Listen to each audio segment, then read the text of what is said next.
Mayoral Memo with Matthew Dickinson from Dubbo Regional Council.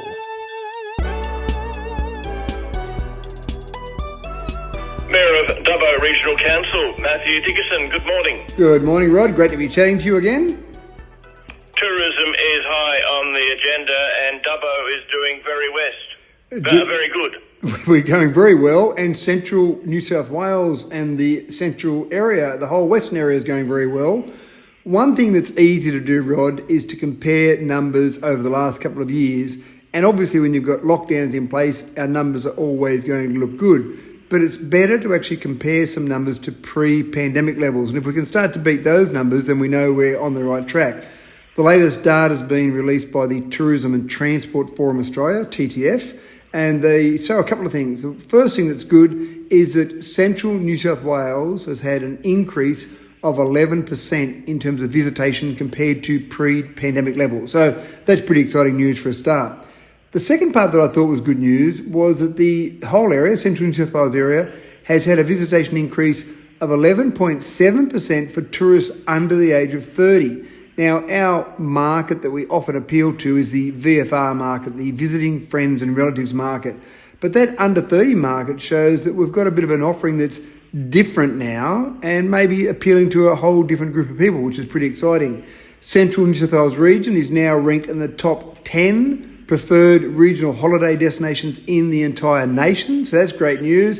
And then just to put a little cherry on top, the Dubbo region is the most visited local government area in the entire central west of New South Wales. So we're going very well. In particular, the whole area is going very well and getting above those pre-pandemic levels. So it's all good, and that's a perfect platform to launch the Dubbo Region Visitor Guide, which we launched a couple of weeks ago.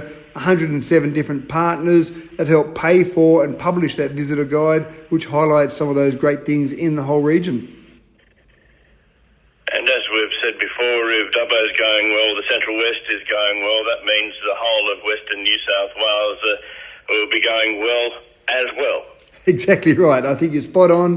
When Dubbo's strong, the region's strong. When the region's strong, Dubbo's strong. So it is that great symbiotic relationship that we do have with the region. And the tourism market has got to continue to develop. We just can't lay on our laurels, or however the saying goes. No, that's right. I think you're spot on. And I think some of the offerings that we've got, the Royal Flying Doctor Service Visitor Experience Centre is fantastic. That's a newish offering that we've got. Old Dubbo Jail has been around for a long time, but new exhibits in the actual jail. We've got some new things happening around there. Wellington Caves is expanding and looking at different things all the time and recovering from some of the damage that's been done from the flooding. So I think that's spot on. We need to keep developing all of those tourism offerings and keep making it new for people. All right, and there's now a water portal app?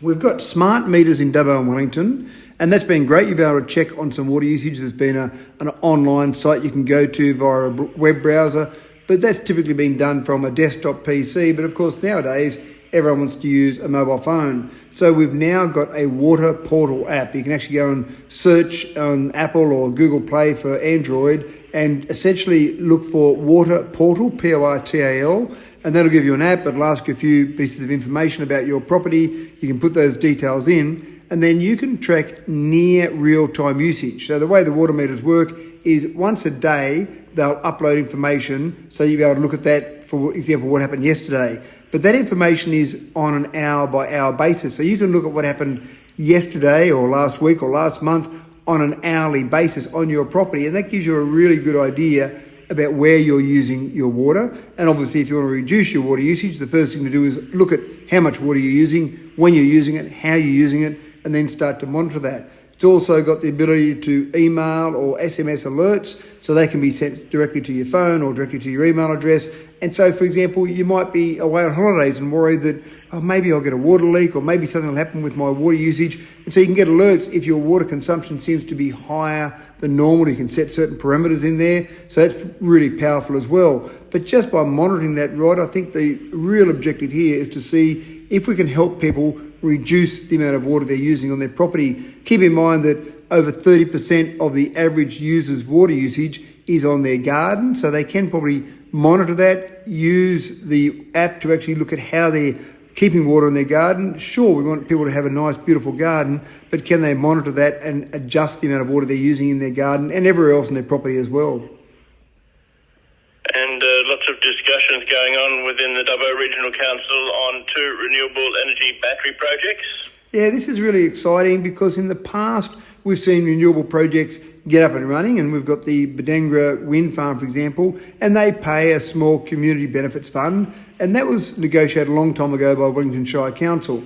But as we move forward with this whole renewable energy piece, we want to make sure that the communities that are being impacted by these renewable energy projects are getting a fair and reasonable amount. Now, there's 2 new battery projects by 2 different proponents that are being proposed for the Wellington area.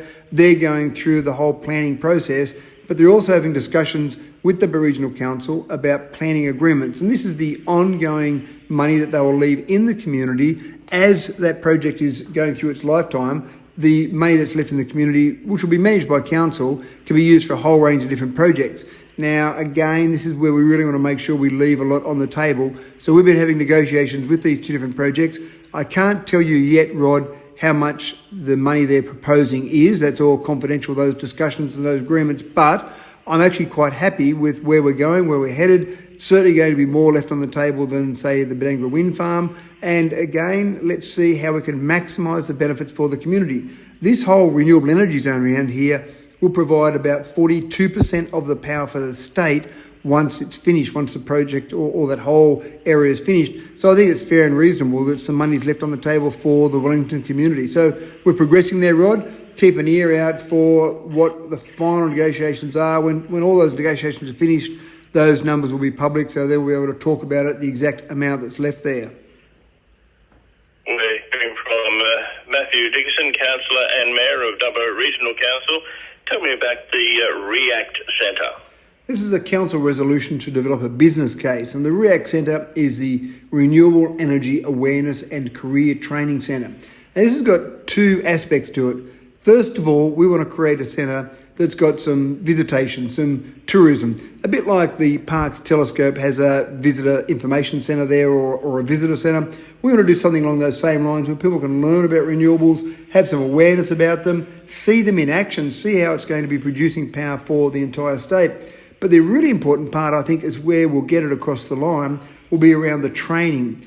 We know that we'll need approximately 6,000 people that will be living in our area that will be focused on the building and construction of that whole renewable energy zone. So there's going to be a lot of training needed. Those various proponents that are putting forward these projects are going to need to train their staff somewhere. So why not build somewhere that can train them and again keep them in this Wellington area? So that business case we're developing will be a business case we'll be able to pitch to government, to proponents, and say, here's what we should do, everyone working together to make it better for you and better for the whole area. So we're working on that now. We're having meetings as we speak with various proponents, with government, and we think there's some government money out there, both federal and state, to help us get this up off the ground. But the first part of that project, Rod, is to get the business case together. We don't want to spend a lot of money with external consultants. We think we've got the skills internally to put that business case together to start to make this a reality. Keswick Stage 5 release? 2. Release 2 is the next project that we're getting out there. We've got these blocks of land, 52 blocks of land that we put to auction last year in October. And I must say, Rod, it's been a little bit disappointing the time it's taken for those blocks finally to be able to be registered. That's now occurred. We do apologise to people that did buy blocks at the auction because we should have had them able to be registered sooner than this, in my opinion. But it didn't happen for a whole range of reasons. But now the exciting part is they're now registered. We've now officially sold those. Money's changed hands. The basic title has changed hands. So those lots are now registerable. If you drive around Keswick Stage 5 Release 2, you'll see sold signs up on some of those signs as you drive around there. But the exciting part is now the rest of those blocks can be sold. We've got blocks ranging from about 602 square metres up to 942 square metres. So you've got a variety of block size in there. The prices approximately right about $230,000 and above. So you've got various blocks in there. If you're after a block of land, and a lot of people are, a lot of people are still coming to Dubbo, they need somewhere to live, have a look around those Keswick blocks. We'd like to see the rest of those sold as soon as possible. All right, and applications closing soon for returning officer positions. This is something the New South Wales Electoral Commission has asked local government to help them recruit for these positions. And Rod, I'm a bit scared to say that we're talking about an election that won't happen until September 2024. We're only in November 2023, so it seems like a long way away, but the application deadline is Sunday, the 12th of November. So we're talking about the next week to get those applications in. Presumably you'll need about 128 returning officers. Maybe they'll have some spares up their sleeve as well, but they want to make sure they get lots of applications in for these positions. And the returning officer position wouldn't be bad in terms of if you were semi-retired or retired, you had an interest in local government, an interest in democracy, it'd be quite an interesting position. It'll probably take up a few months of your life. You'll get paid reasonably well for that, I'd imagine. But if you go and Google Hudson Electoral Commission 2024, then you'll find the application process to be able to go through and put that application in. And who knows, you might be part of the local government election for next year. I thank you for your time today. Always my pleasure, Rod. Thanks for chatting.